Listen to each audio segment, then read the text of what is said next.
Chapter 22, Baseball and Braiding.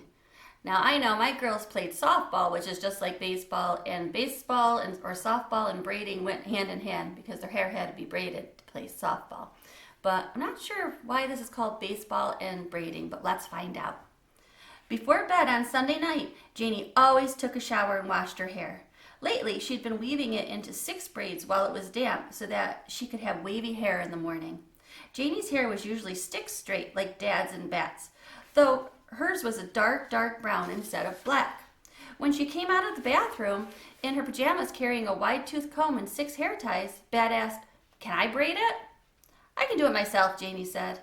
"Let him try," Dad said from the couch where he sat watching baseball on TV. He had an orange and black baseball cap on his head because tonight he was rooting for the Orioles. He had a collection of caps for all the teams he liked, and whenever one of his teams was playing, he'd select the right baseball cap from the top shelf in his closet and wear it for the whole game. Dad said he didn't believe in luck, but it sort of seemed like he did. "Okay," said Janie, "but if you mess up the braids, I'm going to have to redo them." She sat cross-legged on the floor facing the TV. Bat sat behind her on the couch next to Dad. Janie handed him the comb.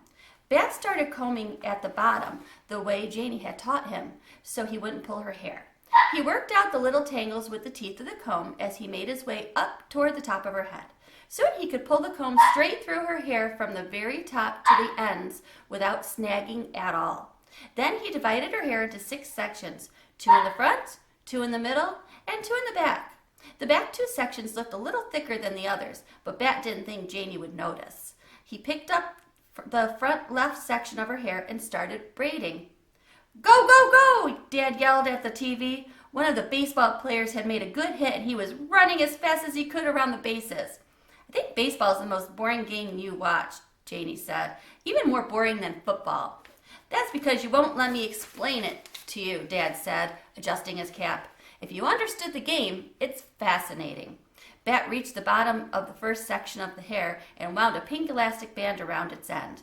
The braid wasn't perfectly neat and straight like the braids Janie did, but it wasn't bad.